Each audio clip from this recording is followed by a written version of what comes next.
Parfait. Ben, merci beaucoup. Merci de me recevoir. Donc, c'est ça, ce matin, merci de vous être déplacé de si tôt pour voir la conférence sur les multifacettes de la mobilité durable. En fait, ça, je porte multifacette, drôle de mot, j'utilise rarement ça, mais c'est parce que je veux souligner le fait qu'il n'y a pas juste une solution à remplacer notre dépendance à l'auto, puis à remplacer notre dépendance à l'auto solo. C'est pour ça qu'on utilise le terme multifacette. Fait que si quelque chose à retenir aujourd'hui, ça va être ça, des multifacettes, des solutions. Il existe plusieurs solutions. Je me présente. Merci de la présentation. Samuel Lapointe, je travaille au Conseil régional de l'environnement de l'Estrie. C'est ça, je suis chargé de projet en environnement, sur plusieurs dossiers là, dans notre région, mais plus particulièrement là, en mobilité durable, là, tous les projets de mobilité, transport en commun, autopartage, plusieurs solutions que je vais vous présenter tout à l'heure. C'est pas mal mes dossiers principaux. Vous voyez Esquad Mobilité, en fait, c'est une nouvelle démarche qu'on tient, dont je suis le principal chargé de projet sur cette démarche-là. C'est une démarche qu'on offre des services à la carte que je vais présenter à la fin. Je vais me permettre une petite infopub à la fin de la conférence pour vous présenter les services qu'on offre gratuitement. On peut faire cette démarche-là grâce à nos partenaires qui est Hydro-Québec et le gouvernement du Canada dans leur démarche climat de changement. Ils nous financent justement ces services-là. Donc, je vous présente l'ordre du jour. Ce que je vous présente je vous propose comme petite conférence, ça va être très, très léger. Je vous invite, si jamais vous avez des questions, je ne sais pas s'il y a un micro ou on est peu, de poser de vos questions. N'hésitez pas à m'interrompre si vous avez des questions sur le contenu. Des fois, je peux vous relancer aussi. Je pense qu'on va essayer de faire ça un petit peu plus convivial comme ça, vu qu'on est avec le nombre qu'on est ce matin. Je pense que ça va être plus intéressant que juste une grande conférence que je vous présente direct comme ça. N'hésitez vraiment pas à m'interrompre. L'autre que je vous présente, c'est ça, un peu de voir c'est quoi le transport d'aujourd'hui, comment on a bâti nos villes au Québec sur la voiture, comment que ça impacte l'environnement, comment que ça impacte nos vies en général, puis de voir comment on peut transformer ça vers une mobilité durable. C'est quoi la mobilité durable? Qu'est-ce qu'on entend par une mobilité, puis qu'est-ce qu'on entend au niveau durable? Après ça, on va aller voir les solutions qu'on peut apporter dans le quotidien. C'est quoi les solutions qu'on peut faire? Qu'est-ce qu'on peut mettre en pratique? C'est quoi qu'on peut demander à nos conseillers municipaux? C'est quoi qu'on peut s'attendre de nos villes futures? C'est un peu ça qu'on va voir. Puis on va terminer justement avec une petite période d'échange. C'est quoi les défis qu'on peut faire? C'est quoi qui nous empêche d'emboîter le pas? J'aimerais ça vous entendre un peu aussi là-dessus. Tout d'abord, je ne sais pas s'il y en a qui connaissent déjà le Conseil régional de l'environnement ou ceux qui ne le connaissent pas. En fait, on est un organisme à but non lucratif. Il y a des conseils régionaux d'environnement dans chacune des régions administratives du Québec. Donc, nous, on est ici dans la région de l'Estrie. Notre mission, c'est de protéger et améliorer l'état de l'environnement pour assurer la qualité de vie en Estrie grâce à des solutions concertées et des conseils avisés auprès de la population et des décideurs. Donc, mission, en fait, on a nos dossiers principaux, c'est vraiment la protection de la nature, les changements climatiques, la gestion des matières résiduelles. C'est vraiment là-dessus qu'on travaille le plus, dont la mobilité et le transport, c'est vraiment au cœur de l'adaptation et réduction des gaz à effet de serre. Juste pour petite introduction comme ça, on va se lancer dans le vif du sujet. Est-ce que vous saviez que, je ne connais pas, le nombre de véhicules croît plus que le nombre de conducteurs au Québec? Depuis 10 ans, le nombre de personnes qui sont en âge d'avoir un permis de conduire a augmenté de 8,6 %, puis le nombre de voitures a augmenté de 16,6 %. Ça a augmenté du double du nombre de personnes qui peuvent conduire. On est vraiment adepte à nos voitures, puis ça croît exponentiellement. On voit un peu l'image ici qui me crée un peu d'anxiété. Je vois du gros trafic comme ça, mais ça vient un peu dans ce moule-là. Ensuite, deuxième, savez-vous que le transport est le deuxième poste de dépense le plus important chez les ménages avant l'alimentation? Les gens, habituellement, c'est justement habitation. Après ça, c'est tout de suite le transport. Les gens s'achètent une nouvelle voiture, l'essence, l'assurance. C'est vraiment le deuxième poste le plus qui coûte le plus important pour les familles. Les familles mettent environ 20 % de leur revenu total par année juste pour le transport, sans considérer tout le reste. C'est quand même assez énorme. Puis le dernier, savez-vous que les VUS sont en constante augmentation sur nos routes? On n'a pas juste des petits véhicules, les chars grossissent de plus en plus, on a de plus en plus sur nos routes. C'est un peu le portrait qu'on a en ce moment des routes au Québec.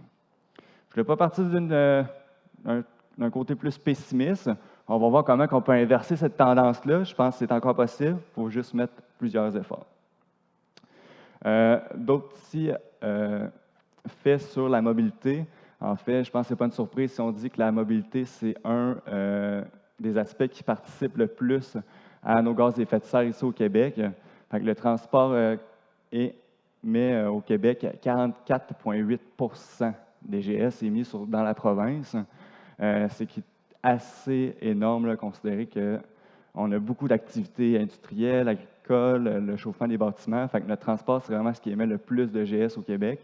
Fait que si on veut être présent vraiment dans la lutte au changement climatique, je pense que c'est le transport qu'il faut venir réduire. C'est la portion qu'il faut venir essayer de réduire le plus possible pour essayer d'atteindre notre carboneutre, notre objectif carboneutre d'ici 2050.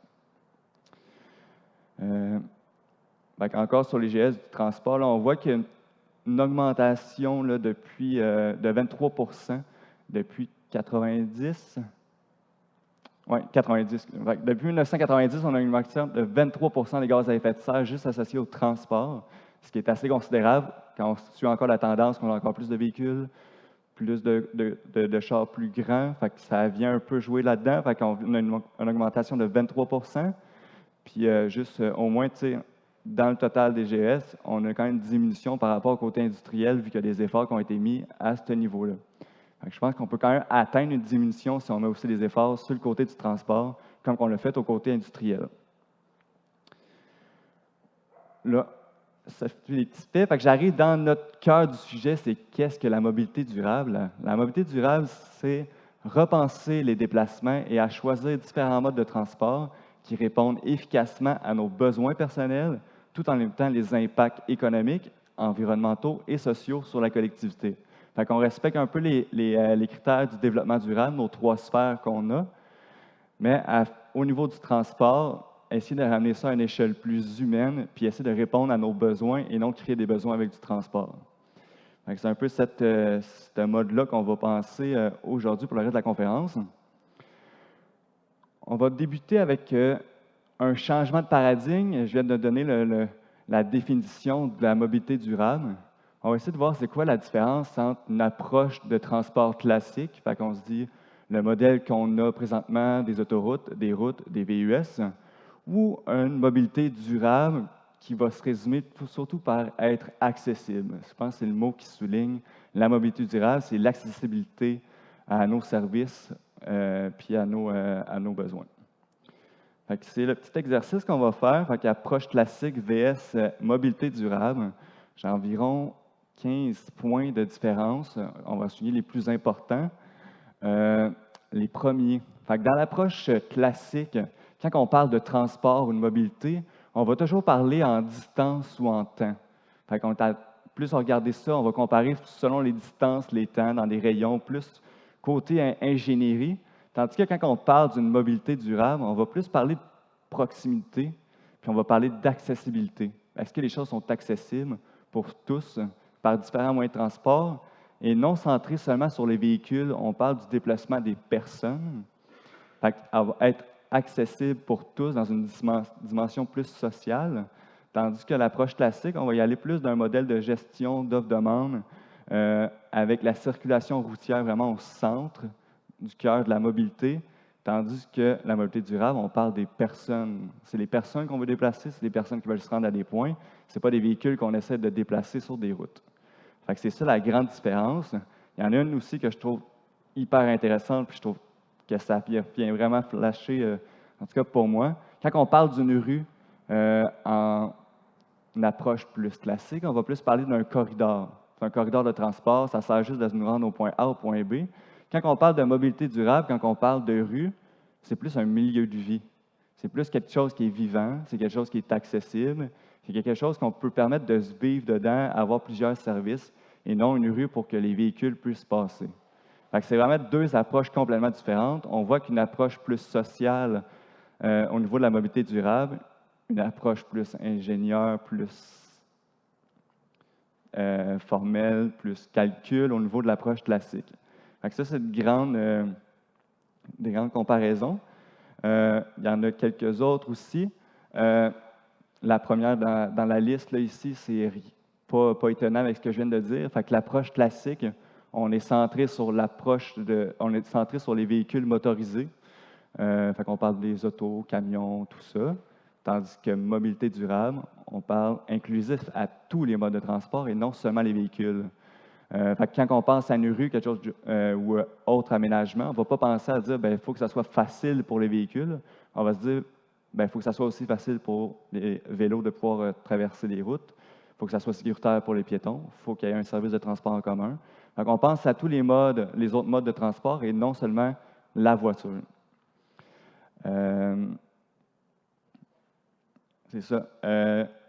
Aussi, dans l'approche classique, on évalue surtout les coûts économiques dans une décision, dans l'aménagement du territoire, tandis que quand on parle de mobilité durable, on va plus parler d'une analyse, comme je disais, plus développement durable, prend les trois aspects, fait que surtout environnemental, social, être inclusif, être le plus possible dans la communauté, que ça soit accessible pour tous. Bien sûr économique, parce qu'on est quand même dans la société dans laquelle on vit. L'aspect économique est assez important aussi. C'est un peu les différences là, entre les deux approches. Dans l'approche de mobilité durable, j'avais souvent souligné accessibilité. Qu'est-ce qu'on entend par accessibilité? Je l'ai un peu dit par-ci par-là, mais en fait, c'est l'ensemble de facteurs permettant à chacun d'accéder à un lieu ou à un service. C'est surtout la dimension géographique, les coûts, la capacité économique, physique et cognitive. C'est surtout d'avoir les capacités individuelles de se rendre à un lieu.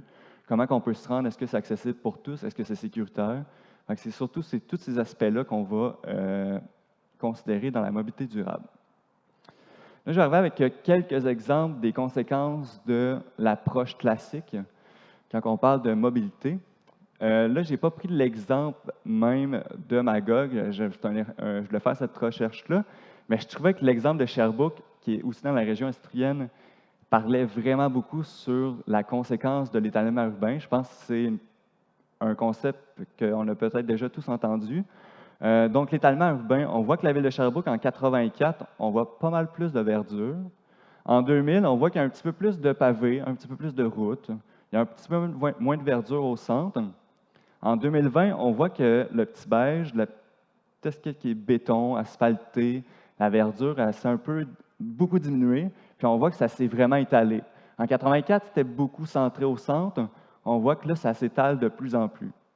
On voit qu'avec ce modèle-là, c'est vraiment le transport classique. Donc, on centre l'aménagement urbain sur la voiture, les déplacements en voiture, ce qui veut dire qu'on va paver des routes, on veut des stationnements, les maisons sont de plus en plus loin. C'est tous ces facteurs-là qui font que finalement, on étale la ville, puis on vient avec quelque chose d'un peu comme Sherbrooke. Là, c'est ça, j'avais l'exemple de Sherbrooke, mais dans toutes les villes centres, comme Magog ou les grandes villes comme ça, c'est un phénomène assez important là, maintenant dans ces années-ci. Qu'est-ce que ça fait? Ça, c'est l'étalement, mais une des conséquences qu'on voit, c'est surtout les îlots de chaleur. Quand on parle d'îlots de chaleur, là, on a une carte là, avec les températures en été d'îlots de chaleur. En rouge, présence d'îlots de chaleur. En jaune-orange, moyennement. En vert, îlots de fraîcheur avec la verdure. On voit que c'est les endroits asphaltés, les stationnements, les grandes rues, c'est vraiment des attraits pour la chaleur. Quand on parle en été, les centres-villes, ça devient extrêmement chaud, difficile à vivre. Ce n'est pas très accueillant non plus pour faire du transport actif. C'est extrêmement chaud sur les routes.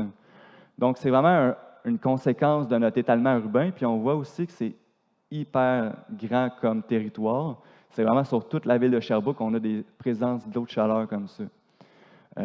Autre conséquence aussi, vu qu'on s'étale comme ça, on a nos véhicules pour faire de plus grandes distances. On fait encore plus de GS.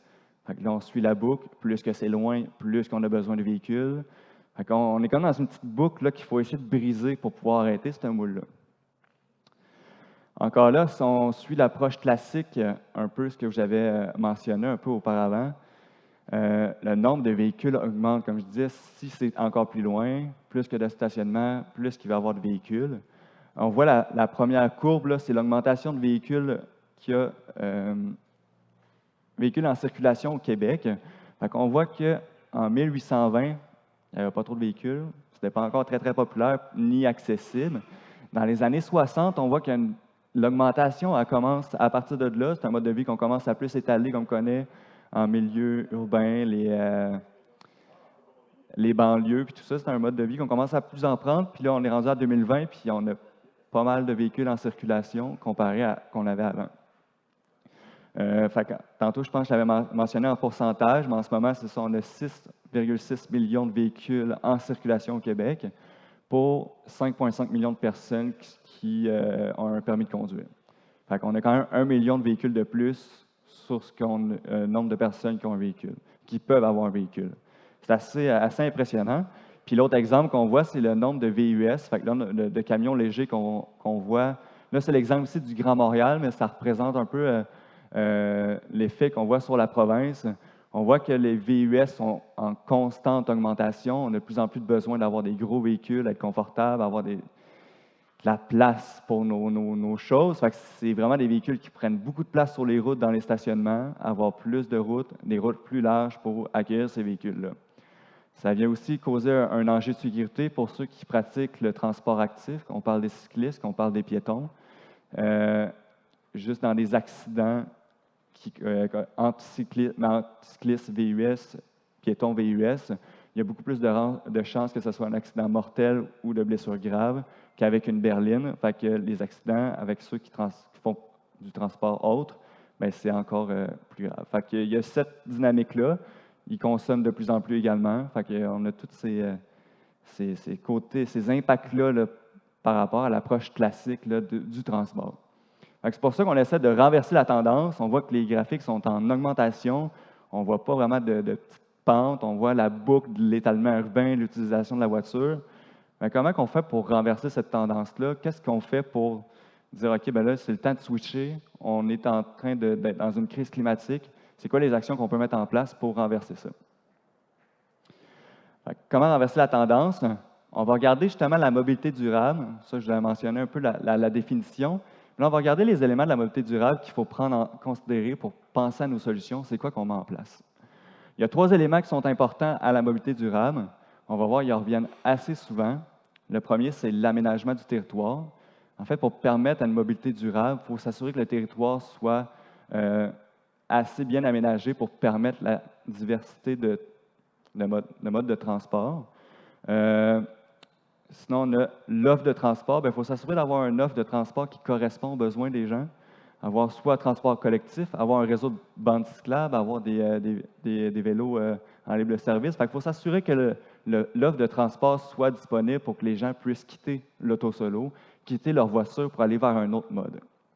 Puis, finalement, c'est gérer les déplacements, assurer que les déplacements on sensibilise face aux déplacements, qu'ils soient disponibles, qu'on les gère au niveau de la gestion du territoire. Ces éléments-là sont vraiment importants quand on parle de mobilité. Mais ça, c'est vraiment juste des éléments d'avoir en tête, mais on va se concentrer sur les 3 autres principes qui sont en dessous, qu'on parle de réduire, transférer ou améliorer. On parle d'une approche de RTA. C'est vraiment une approche d'ordre de priorité dans nos solutions qu'on essaie d'approcher en termes de mobilité durable. C'est quoi RTA? C'est ça, c'est réduire, transférer ou améliorer. On va essayer vraiment de prioriser cet ordre-là dans nos solutions. La première, c'est réduire. Comment on peut réduire? En fait, c'est réduire ses déplacements en distance ou en quantité. On va voir un peu après comment on peut réduire, c'est quoi qui s'offre, qu'est-ce qu'on peut faire de facile, nous, en termes de citoyens, pour réduire le nombre de transports qu'on peut faire. Ensuite, c'est transférer. Comment on transfère d'une voiture solo, c'est quoi les options qui s'offrent à nous. Puis finalement, la dernière option, on essaie d'améliorer. Est-ce que vous voyez encore mon... OK, bon, PowerPoint. Donc, comment réduire? En fait, c'est ça, il y a plusieurs méthodes. On essaie de réduire en termes de quantité, nombre de kilomètres qu'on fait normalement en véhicule. Des exemples ici faciles, on peut travailler à la maison, je pense que c'est de plus en plus accessible aujourd'hui avec la pandémie, qui nous a permis de se familiariser avec le télétravail. Bien choisir l'emplacement de son domicile, ce n'est pas toujours facile, mais c'est sûr que si on s'achète une maison, on peut peut-être décider d'un endroit qui est de proximité avec les commerces, proximité avec son travail ou avec l'école, pour s'assurer qu'on ne soit pas obligé de toujours prendre notre véhicule pour pouvoir faire nos courses ou aller travailler, ou du moins faire le moins de kilomètres possible. Éviter le voyagement inutile. À la place d'avoir le réflexe de « Ah, bon, au pire, je vais sortir de chez nous, prendre mon auto pour aller faire des courses, je vais faire ci, ça va être facile », essayer de planifier nos sorties de la maison pour essayer de rendre nos trajets en voiture les plus efficaces possibles. Le but, c'est vraiment ça, de planifier nos déplacements pour les rendre les plus efficaces, pour essayer de réduire le voyagement inutile. C'est un peu les trucs. Je ne sais pas s'il y en a qui ont d'autres trucs qui veulent partager de comment réduire ici, comment réduire ces déplacements, s'il y en a qui utilisent d'autres trucs. Il y en a bien d'autres. Sinon, on a comment transférer. Notre deuxième ordre de priorité, c'était de transférer. C'est de transférer de notre voiture solo à un autre mode de transport. On parle de choisir le vélo à la marche. Si on a juste besoin d'acheter quelque chose à l'épicerie puis qu'il n'est pas trop loin, on peut prévoir de prendre la marche ou le vélo. On peut prendre l'autobus, taxibus. On a aussi l'option du covoiturage, soit avec des collègues, il y a différentes plateformes de covoiturage qui existent également, ou opter pour l'autopartage. Ça, j'ai une petite slide pour vous présenter l'autopartage un peu plus loin, en plus en détail. Mais c'est différents modes de transport qui viennent compétitionner l'auto solo qu'on peut envisager pour essayer d'éviter notre dépendance à l'auto. Note importante, c'est pour y arriver, il faut s'assurer d'avoir un cocktail de transport disponible. Quand on parle de cocktail de transport disponible, c'est d'avoir différentes sources, différents modes de transport qui vont venir répondre à nos besoins. Quand on a plusieurs modes de transport disponibles, ça vient pallier différentes situations. Si jamais on avait prévu juste d'y aller à pied ou en vélo, bien, si on a différents modes de transport disponibles, au moins ça peut venir éviter certaines situations, comme si on parle de la météo, puis on avait prévu d'y aller en vélo, il pleut à Sio. Bien, si on a un mode de transport alternatif pour se rendre du point A au point B, bien, ça va éviter de dire « je vais prendre ma voiture ». Toujours avoir ce réflexe-là de prendre la voiture si on a une multitude de modes de transport qui nous sont disponibles. Puis finalement, le dernier mode de transport qu'on essaie dans notre ordre de priorité, c'est l'amélioration de nos modes de transport actuels, donc l'électrification des transports. Quand on parle en mobilité durable, on ne va pas tout miser en l'électrification des transports parce qu'on va être encore dans notre mode de on a besoin de toutes les routes, ça va être encore dans notre approche classique. Les rues sont des corridors de transport pour les véhicules motorisés, moins sécuritaires pour le transport actif. On essaie quand même de les améliorer, on réduit quand même beaucoup de nos GES avec l'électrification des transports. C'est beaucoup plus accessible en milieu rural parce que les services de proximité ne sont pas toujours disponibles pour ceux qui sont loin des centres urbains. Il y a beaucoup d'avantages quand même à améliorer. On peut adopter aussi l'éco-conduite. L'éco-conduite, c'est une technique de conduite qui est plus, ça le dit dans le nom, éco-responsable. On utilise moins de carburant, on use moins rapidement nos véhicules au niveau des freins, au niveau de l'accélération. C'est une technique qu'on peut utiliser. Puis l'entretien préventif des véhicules, on essaie d'entretenir nos véhicules pour pas qu'il y ait trop de pertes et non plus d'impact sur l'environnement grâce aux lacunes qu'on peut avoir avec nos véhicules. C'était vraiment nos 3 méthodes à prioriser pour choisir nos solutions. C'est ça. Je ne sais pas s'il y en a qui avaient des questions sur ces méthodes-là. Oui?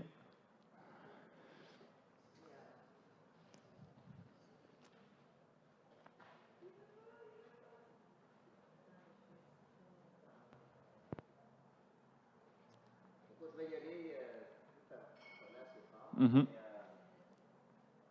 1, 2. Pardon.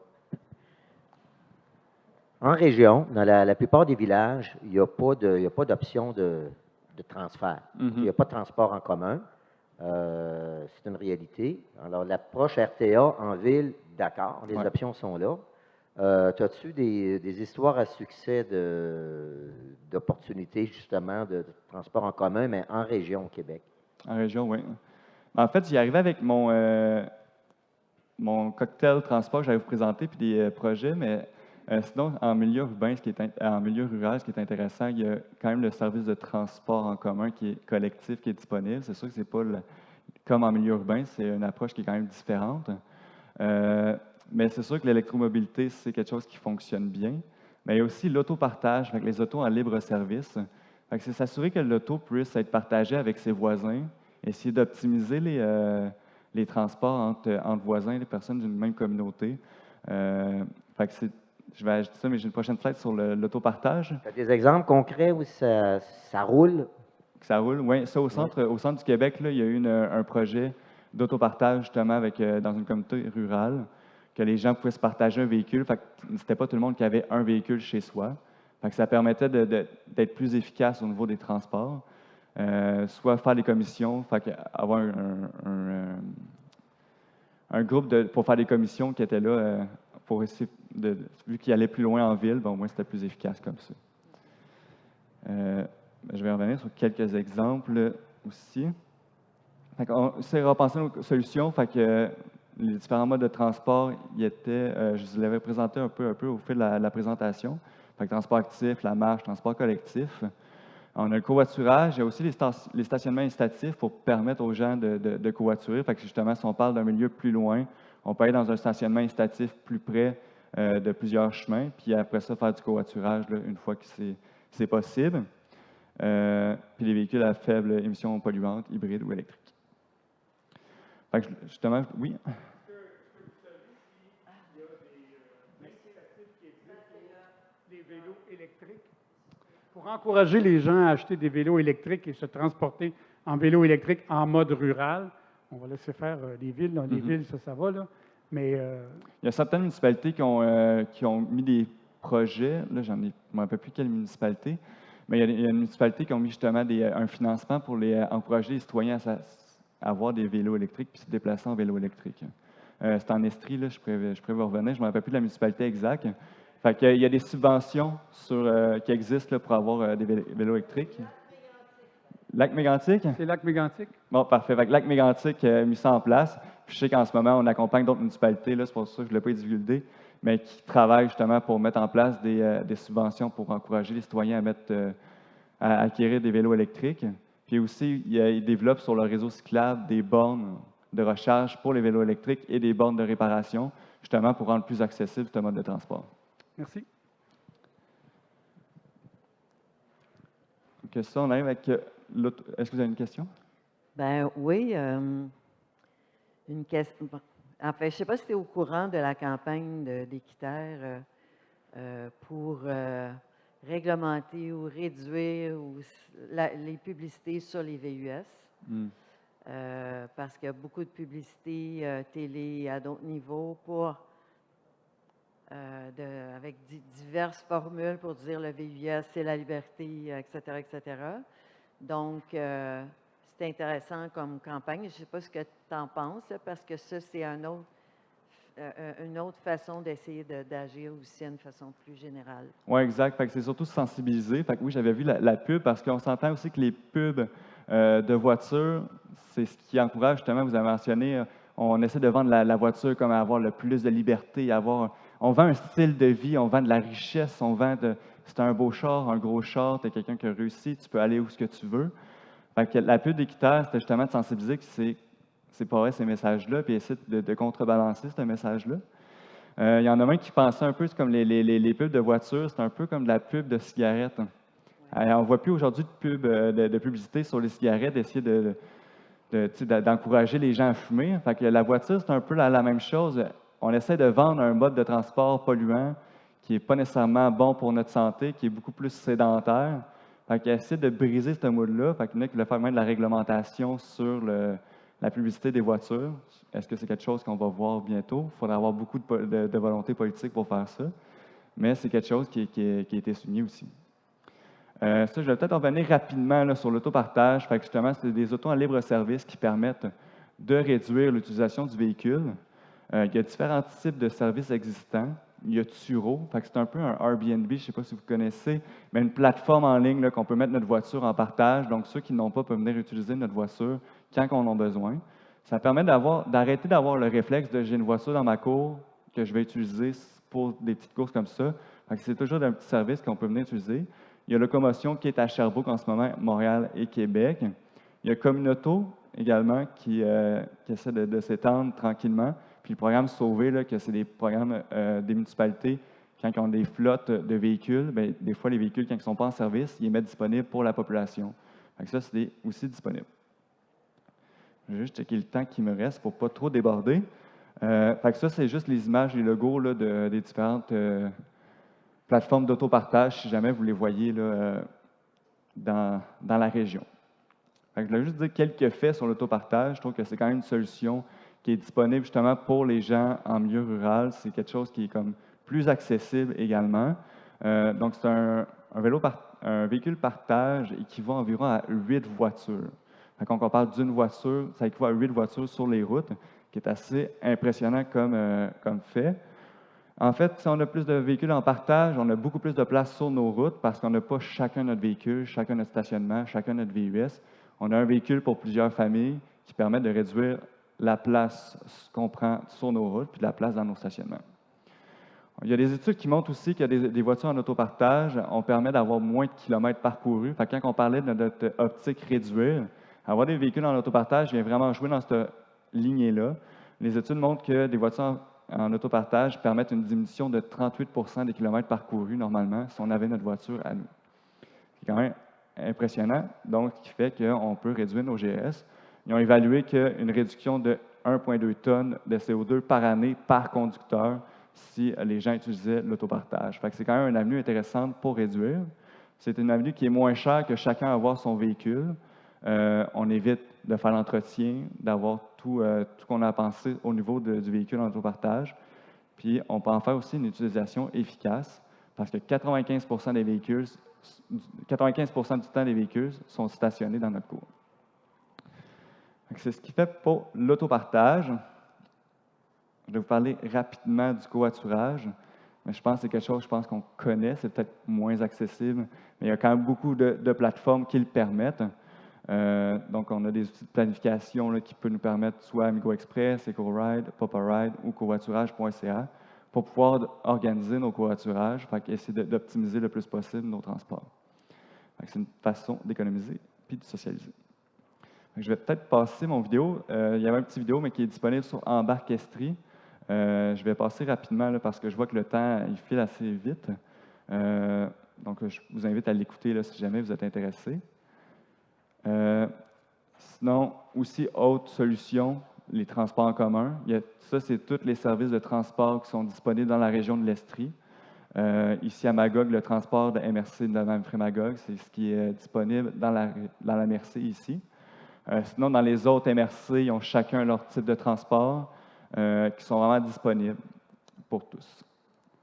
Je vais parler de Embarquestrie. Embarquestrie, c'est une plateforme qui regroupe toutes ces solutions-là de transport pour l'Estrie dans un site web, à la place d'aller chercher sur tous les sites Internet des transports en commun, des vélos de partage, tout ça. C'est une plateforme qui regroupe toutes ces initiatives-là, qu'on peut planifier nos transports comme ça pour avoir un transport plus écologique.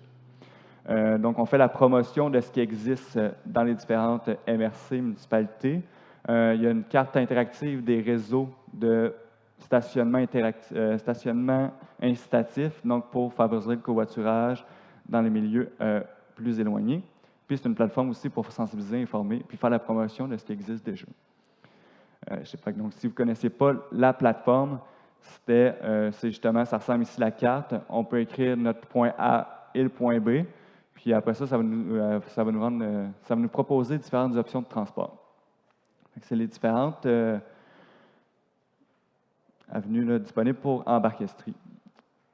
Là, je voulais mal placer mon infopub, mais je vais faire rapidement mon petit infopub de l'Escouade Mobilité. C'est les services de l'Escouade Mobilité. Donc, c'est vraiment financé par Hydro-Québec puis le gouvernement du Canada. Donc, ce qu'on offre, c'est gratuitement des services à des entreprises ou des municipalités à la carte pour améliorer leur offre de transport sur leur territoire. Puis de sensibiliser les Estriens aussi à utiliser un mode de transport plus durable. C'est des offres à la carte. On offre plusieurs services. Le service de vélo-volt, c'est l'essai de vélo électrique pendant une période de temps dans votre entreprise ou dans la municipalité. On a des 5 à 7 covoiturages parce que des fois, le jumelage de covoiturage, c'est quelque chose qui est un peu plus difficile. Des conférences qu'on offre également. Une formation sur l'éco-conduite, si jamais vous êtes intéressé à suivre votre conduite. On a même des petites machines qu'on met dans la voiture pour voir un suivi sur l'éco-conduite. Est-ce que ça allait améliorer avec la formation? On peut faire une analyse des aménagements dans une municipalité ou une entreprise pour améliorer le plus possible. Puis, la mise en place d'un projet d'autopartage, on peut accompagner dans les premières étapes. C'était un infopub. S'il y en a qui sont intéressés, j'ai des pamphlets là, à la fin, s'il y en a qui veulent avoir plus d'informations. Revenir sur notre conférence sur la mobilité. Il y a 4 raisons pourquoi utiliser le transport durable. Puis, on peut économiser de l'argent, avoir une meilleure santé mentale et physique, au lieu d'avoir notre milieu sédentaire, dans notre voiture, assis au bureau, essayer de favoriser le transport actif. Ça fait du bien pour le moral, ça fait du bien pour le physique. La communauté aussi économise parce que si on parle qu'on a beaucoup plus de voitures, beaucoup plus de VUS, on a plus d'infrastructures pour permettre ce déplacement-là à véhicule. Donc, plus de routes, plus d'astationnement, c'est des choses qu'on paye avec la collectivité. Puis, on fait notre part dans la lutte au changement climatique. C'est un peu le tout pour la mobilité durable. Je voulais arriver avec vous dans une petite période de discussion. Je ne sais pas si on a le temps. Ou... Oui, est-ce que d'autres questions? Oui, madame. Oui, bonjour. J'aimerais savoir si vous travaillez avec les municipalités pour la question des pistes cyclables. Je vais te donner un exemple. Moi, je suis quelqu'un qui voyageait à vélo pour mon travail. Puis à Magog, entre autres, il y a la rue Saint-Patrice qui est parallèle à la rue principale. Moi, j'ai remarqué, j'ai fait mon transport actif 20 ans, puis avec les VUS, il n'y a plus de place pour circuler à vélo sur cette rue-là. C'est devenu hyper serré. Okay. Je me demandais, je me dis, ça serait une belle option de la ville de créer une piste cyclable ou de faire un trafic à sens unique là pour avoir une piste cyclable parce que c'est une piste qui dessert le service communautaire, la bibliothèque, l'hôpital, les écoles. Et je me dis, moi, est-ce que vous travaillez des fois avec les municipalités pour développer les pistes cyclables? Oui, exact. Là, on travaille avec les municipalités pour plusieurs municipalités en Estrie pour non seulement sur les pistes cyclables, mais sur le réseau de transport plus actif. On peut faire des plans de déplacement avec les municipalités, on peut faire valoir des points citoyens avec l'équipe municipale. C'est des choses qu'on accompagne là, pour justement éviter ces lacunes-là. Si vous voulez, vous pouvez nous écrire, là, puis on pourrait voir pour la demande qu'est-ce qu'on pourrait faire avec vous. Il y avait ça. Sinon, je voulais comme vous poser une question parlant de tout ça. Je ne sais pas s'il y avait d'autres questions. Mais moi, je vais en avoir une ici. Pardon, oui. Je vais avoir un commentaire. Attends un petit peu. Je vais changer mon son pour être meilleur un peu et que ce soit audible. Un petit peu. C'est que je pense que ça va plus loin que juste l'automobile. Parce que, veut pas, dans les grands centres, c'est tel que tel. Sauf qu'il faut aller plus loin que ça. On va en dire nos modes de travail. Tu sais, quand on regarde ton graphique, là, à une époque, il y avait une par famille, personne par famille qui travaillait. Aujourd'hui, il faut être deux pour travailler, donc les horaires, c'est rendu horrible. Ça, c'est une lacune. Si tu as des enfants, oublie un petit véhicule, ça ne rentre pas. On les fait tellement compacts intérieurs. À 2 enfants, tu en as un trop dans le 3/4 des véhicules. Je sais, j'en ai 3. Tu n'as pas besoin d'aller dans un gros véhicule, un VUS, puis peu importe. Fait que, il y a beaucoup de lacunes à ce niveau-là. Là, on dit, faites des enfants en manque de main-d'œuvre. Après ça, tu sais, ça va vraiment plus large que ça. C'est qu'on n'a comme pas de suivi. On travaille comme dans d'autres disciplines en silo. Je suppose que les véhicules ne polluent pas, mais là, on se lance avec l'électrique, qui est une bonne et mauvaise idée en même temps. Parce que là, on sature présentement. On n'a pas trouvé d'autres moyens pour des nouvelles batteries. Parce que présentement, les batteries dans le pas long, on ne peut plus en produire. On arrête d'user les minéraux déjà qu'on sert pour le lithium et compagnie, qui coûte extrêmement cher à sortir, mais on se tarde à produire l'hydrogène. Qui, pour moi, l'électrique va passer dans le beurre parce qu'on prend tout le temps à l'établir. Oui, tu as des incitatifs, mais à un moment donné, on ne se cache pas, tout coûte cher. Tu sais, un VUS, tu peux en avoir un usagé pour moins cher qu'un petit bézo électrique, qui n'a pas de place, qui n'a pas rien. Fait que c'est dur pour une famille qui tout coûte cher, une maison à 400-500 000, les véhicules, tout ça, puis les horaires des employés, les garderies, les écoles. À un moment donné, ça devient très difficile de vouloir embarquer dans le moule pour monsieur, madame, tout le monde, parce que j'ai bien des amis qui ont commencé à faire les tests il y a longtemps, tu sais. Je viens du domaine culturel, fait que j'en ai gros ils prennent ça à 99%, mais ils se rendent vite compte que c'est pas viable à long terme. À court terme, c'est viable, mais pas à long terme, parce que justement, on est pogné, bon, on change de job, on veut faire de l'argent pour pouvoir survivre, on veut se payer de quoi parce que tout coûte de plus en plus cher. Fait que ça passe pas juste par l'auto, ça passe par un changement de société majeur, une image totale de façon de travailler, de façon de se déplacer, tout ça, puis de la façon des concepteurs. Ils pensent à faire des petits chars, mais ils pensent que c'est des personnes seules, mais ils oublient les familles. Oui, exact. Mais c'est pour ça que tantôt, on parlait de changement de paradigme. Le défi, c'est vraiment un changement de culture qu'il faut faire en ce moment pour comme briser la tendance qu'on a en ce moment. C'est sûr que si on essaie de suivre le même modèle de vie qu'on est, ah ben là, chacun son char, puis on pense aux freins, il faut essayer de penser dans un changement de culture, un changement de paradigme de comment on offre la communauté, comment on s'oriente pour organiser nos transports. Ça va plus loin, ça va dans les politiques de façon de travailler, de façon d'établir les heures de travail. Le télétravail a peut-être amené du bon là-dedans, mais là, beaucoup d'entreprises, la COVID est finie, ne veulent plus rien savoir. Il y a des employeurs qui, c'est comme non, revenez au bureau, puis ils obligent les gens à y retourner, même si tu es au bureau une journée ou deux, dépendamment du domaine que tu travailles, tu peux le faire à la maison beaucoup, là. Mais c'est ça, puis c'est pour ça qu'il faut faire un move politique, un changement de culture. Je sais qu'au Québec, on s'est doté d'une politique de mobilité durable, ce qui est assez ambitieuse à avoir.